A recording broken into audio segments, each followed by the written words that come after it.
Agora vamos bater aqui o halving do Bitcoin, beleza, rapaziada? Então, halving do Bitcoin, o que é e o que impacta, tá? Então, os impactos do halving é na política monetária e na saúde financeira do minerador, podemos dizer assim. Então, quando a gente fala de halving, significa dizer cortar pela metade. O halving vem do inglês, que significa exatamente isso aí, cortar pela metade. O que quer dizer isso? Que a cada 4 anos a recompensa por blocos minerados ela é cortada pela metade. Então, a forma que o Bitcoin surge, a forma que o Bitcoin vem para nós, vem para o mercado, é por meio do processo de mineração. Então, a gente costuma dizer que existem mineradores espalhados pelo mundo todo que despreendem bastante poder computacional, são verdadeiros hubs, fazendas de mineração, como a gente já conhece, já cansou de ver imagens, e gasto energético. Então, eles têm todo esse custo com energia, que não é barato, e com poder computacional, que fica cada vez mais caro devido à atualização tecnológica, novas máquinas mais potentes e mais caras vêm surgindo.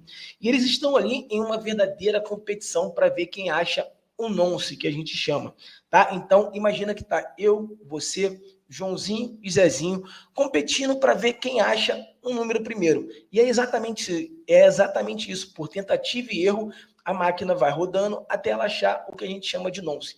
E o minerador que acha esse nonce, ele ganha o direito de minerar as transações contidas naquele bloco, tá bom? E com isso, ele é recompensado por todo o trabalho que ele desprendeu, gasto energético e poder computacional. Todo aquele custo dele é recompensado com bitcoins, que é a maneira que o Bitcoin surge ao mercado. Então, pelo processo do halving, isso daí vai diminuindo a cada 4 anos. Então, entre 2008 e 2012 lá, o minerador que ele conseguia, que ele recebia essa recompensa, ele ganhava 50 bitcoins a cada bloco minerado, tá? Cabe ressaltar aqui que a cada 10 minutos tem um bloco sendo minerado na rede do Bitcoin, tá bom? 10 minutos em média, isso varia um pouquinho para cima, um pouquinho para baixo, mas não cabe a gente entrar nesse mérito aqui agora, tá bom? Mas fique com um tempo de 10 minutos em sua cabeça. Beleza? Então, 2008 a 2012, 50 bitcoins. 2012, halving, vamos cortar pela metade. Então, agora a partir de 2012, o minerador, quando ele recebe a recompensa, ele não vai ganhar mais 50 bitcoins, mas sim 25 bitcoins. Então, mais 4 anos, de 2012 a 2016, o camarada recebe 25 bitcoins a cada 10 minutos por recompensa, né? Quando ele é o minerador da rodada, vamos dizer assim. 2016, halving de novo, diminui pela metade, 12,5. Mesmo procedimento, 2016 a 2020, que é o momento que a gente vive agora, 6,25 bitcoins. Então, o minerador hoje, que ele recebe a recompensa pelo bloco minerado, ele recebe 6,25 bitcoins. E por que a gente está falando do halving? Porque ano que vem, essa recompensa vai cair para 3,125 novamente, em abril do ano que vem, como a gente vai ver um pouquinho mais aqui para frente. Mas eu quero que fique claro na cabeça de vocês que o minerador ele vai recebendo cada vez menos, cada vez a metade a cada 4 anos, tá bom? Por um trabalho que talvez às vezes fique mais caro, porque as máquinas estão mais caras, a energia, dependendo do local, é mais caro, por isso que a gente vê mineradores em locais com taxas elétricas mais baratas. E aqui a gente consegue ver justamente essa é a inflação do Bitcoin, que a gente vê que foi caindo ao longo do tempo. Por quê? Porque o minerador, a cada 10 minutos, minerava um bloco e ganhava 50 bitcoins. Então, imagina que a cada 10 minutos, 50 bitcoins vinham a mercado, tá? Então, é muito bitcoin nos 4 primeiros anos. Então, nos 4 primeiros anos, foram minerados muitos bitcoins, nos próximos 4 também. E agora, está diminuindo bastante. Então, a gente vê que aqui, esse gráfico de azul é a oferta de bitcoins, que ela subiu muito, tá? Nos primeiros anos. E aí, depois ela vai se estabilizando, porque agora vai passar para 3,125, depois divide por 2 de novo, já não vai ter mais quase bitcoins entrando a mercado, tá? Em contrapartida, a inflação, que era de 100%, foi caindo, por isso que a gente fala que o Bitcoin ele é deflacionário, porque a inflação dele vai diminuindo bastante a partir de cada halving, porque cada vez menos bitcoins vão ao mercado, diferente da nossa moeda fiat, que cada vez mais real ou dólares surgem no mercado, tá bom? E aqui, quando todos os 21 milhões de bitcoins serão extraídos, que aí é quando a gente vai chegar ao ponto realmente que o Bitcoin vai ser deflacionário e não mais potencialmente deflacionário. Então, todos os 21 milhões de bitcoins serão minerados até 2140, mas mais de 98% serão até 2030. Então, a partir de 2030, praticamente a gente não vai ter mais nenhum Bitcoin entrando no mercado, 98% já vai ter sido minerado. A partir de agora já está muito pequena a inflação do Bitcoin porque já tem mais de 19 milhões de bitcoins a mercado. Tá? Aqui também eu trouxe um gráfico para a gente que mostra que até hoje funcionou inversamente proporcional o preço do Bitcoin com o halving, porque tudo é oferta e demanda, mas agora a crítica é se esse processo, se esse mecanismo vai ocorrer de novo, esse ciclo. Por quê? Vamos lá. Então, aqui a gente tem as recompensas por halving, tá? Então, a gente vê que a recompensa aqui ela caiu pela metade. Nesse momento que a recompensa cai pela metade, o preço do Bitcoin aqui, ó, sobe. Nesse momento que a recompensa cai pela metade, o preço do Bitcoin sobe. Recompensa cai pela metade, o preço do Bitcoin sobe. Recompensa cai pela metade, o preço do Bitcoin sobe. Isso aí funcionou até então. Aqui é 2020, né? O último halving, desculpa, foi aqui, ó. E agora, a perspectiva do mercado é o quê? Halving de novo, preço sobe. Só que como a gente falou, a inflação do Bitcoin hoje já é muito pequena.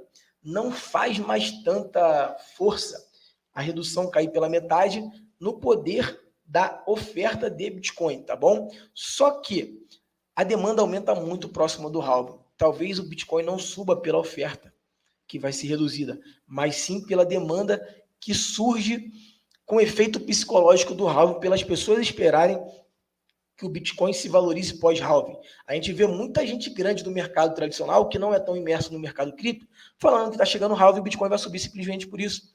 Tá? Então, o meu ponto de vista é o seguinte, o Bitcoin não vai subir agora no halving pela oferta, mas sim pela demanda, porque a oferta já está quase toda a mercado, tá bom? Ficou claro isso daí? E aí a gente vê que existe ainda bastante halves. O último halve vai ser aqui 2.136, porque o último Bitcoin vai ser minerado em 2.140. E a gente vê que a gente está aqui, ó. Olha quanto halve tem. A gente está muito no início. A gente está no quarto halve, tá? A gente está indo para o quinto halve agora, no caso. E aqui, cara, é justamente essa relação do preço do halving, do preço com o halving, tá? Então a gente vê e vamos entender como o ciclo, a gente costuma falar que ele não se repete, mas por vezes e muitas vezes ele costuma rimar, e é o que está acontecendo agora. Então vamos entender aqui, ó, esse foi o primeiro halving em 2012, e a gente vê que antes do halving, ó, a gente teve um aumentozinho no preço e depois um período aqui de lado, tá? Vamos dizer assim, um período de acumulação. E aí vem o halving, o preço explode, tá? O preço explode um ano após o halving, continua explodindo, depois o preço cai, logo um ano após o halving. Então 13 subiu, 14 o preço, despencou. Depois a gente tem um período de lateralização e aí começa a acumulação de novo por halving. Subiu de novo, despencou, lateralização, começa o pré-halving aqui de novo, subiu de novo, que foi o que aconteceu em 2021, correto? 2022, a gente viu isso aqui, ó, um crashzão, Bitcoin saiu de 69 mil dólares para 14,6 mil dólares. 2023, a gente viu um período de lateralização e um período de acumulação que o Bitcoin agora já bateu mais de 100%, que é o que costumou acontecer nos outros ciclos, tá bom? Então, um ano depois do halving, Bitcoin está explodindo no ano do halving, 26, vamos dizer assim, 25. Um ano depois, o Bitcoin corrige demais, safo? E aí depois o Bitcoin começa o período de acumulação, já começa um período pré-halving novamente, e o ciclo se retroalimenta. E se a gente parar para perceber, nesse ano o Bitcoin já fez mais de 110, 120%. E ano que vem tem um halving. Então a gente pode estar vivenciando esse mesmo período aqui, ó. Período de acumulação, subiu, halving, tá? Então, vamos ver se a história vai rimar novamente. Agora eu quero trazer para vocês aqui um pouco do ponto de vista do minerador. Tá? A gente vê aqui, ó, que o custo de mineração está muito próximo ao custo do Bitcoin. Então, o que isso aí significa? Que no longo prazo, se o Bitcoin ele não continuar se valorizando com o passar dos halving, então a recompensa do minerador ela diminui cada vez mais pela metade. Então, em termos de Bitcoin, partindo do princípio que um Bitcoin é sempre igual a um Bitcoin, o minerador está sempre ganhando menos. Se isso não se valorizar em dólares, o minerador ele vai acabar quebrando, porque ele não aguenta trabalhar por um longo período de tempo em déficit. A gente viu isso agora em 2022, com bastante mineradores trabalhando com déficit e que vieram a quebrar, porque não dá para manter a longo prazo trabalhando no prejuízo. Eles precisam vender para poder se capitalizar e, como eu disse também, as máquinas estão cada vez mais superpotentes e logo cada vez mais caras. Então, a gente vê aqui ó, que o Bitcoin Está mais ou menos no preço que é o custo. Eu tenho uma imagem aqui, deixa eu ver. Pronto, aqui. Ó. Esse é o custo, eu tirei essa imagem ontem, ó, dia 27. Esse é o custo de mineração de um Bitcoin. Então, o minerador aqui, ó, ele tem um custo total de 33 mil dólares, 33.900 mil dólares para minerar um Bitcoin. E o preço do Bitcoin hoje está 34.100 dólares. Então, isso não é sustentável a longo prazo se ele ficar trabalhando no déficit. Então, os mineradores acabam por quebrar. Logo, o preço do Bitcoin ele precisa se valorizar em dólares a cada halving para que o trabalho dos mineradores se mantenham, vamos dizer assim, no superávit. Claro que existe também uma taxa que ela vai medindo o poder computacional na rede a cada 15 dias, e se menos mineradores estiverem na rede, fica mais fácil o procedimento de minerar, a competição se torna menor, logo os mineradores conseguem mais recompensas. Esse mecanismo é voltado justamente para isso. Tá? Se muitos mineradores saem da rede, a competição se torna menor, fica atrativo de novo e ele começa a ser um minerador da rodada mais vezes, ganhando mais bitcoins como recompensa, se tornando sustentável. Tá? Mas o que eu quero trazer aqui para vocês é que o preço do Bitcoin ele precisa se valorizar a cada halving para que seja sustentável o trabalho de mineração. E aqui, por fim, eu trouxe alguns catalisadores para o bull market, tá? Então, a gente está em vias de entrar no bull market. Muitas pessoas já acreditam que a gente entrou naquela fase de otimismo do mercado, que a gente já está entrando no bull market. Eu acredito que a gente só sabe que entrou no bull market um pouquinho depois que a gente já está vivenciando o bull market. Mesma coisa no bear market. Quando o mercado começou a cair, muita gente ainda falava, a gente não está no bear market, ou que já está no bear market, mas depois de um longo tempo de queda, a gente falou, realmente estamos no bear market. E a gente está vivendo um ano aí que o Bitcoin já valorizou mais de 100% em um ano. Talvez já sim estejamos em um bull market. Tá? Então, os catalisadores para realmente a gente ter certeza que agora virou a chave, agora é alta, não tem mais como voltar atrás. Claro que não alta infinita, porque como a gente viu, o mercado funciona por ciclos, tá? Então, halving do Bitcoin. Então, essa foto foi tirada aqui tem poucos dias também, 3, 4 dias, e a gente vê que falta 167 dias mais ou menos para o Bitcoin, e que ele é estimado de acontecer em 3 de abril. E a gente já viu o impacto emocional, o impacto de oferta e de demanda que o Bitcoin traz durante essa aula. Então, esse sim é um dos catalisadores muito fortes para o bull market do Bitcoin, para o mercado de alta. Um outro catalisador, que algumas pessoas julgam que seja o maior catalisador, é a queda na taxa de juros. A gente está vivenciando uma época que é um dos maiores juros da história americana, tá? E a previsão que esses juros comece a cair está aqui, ó, a partir de junho do ano que vem.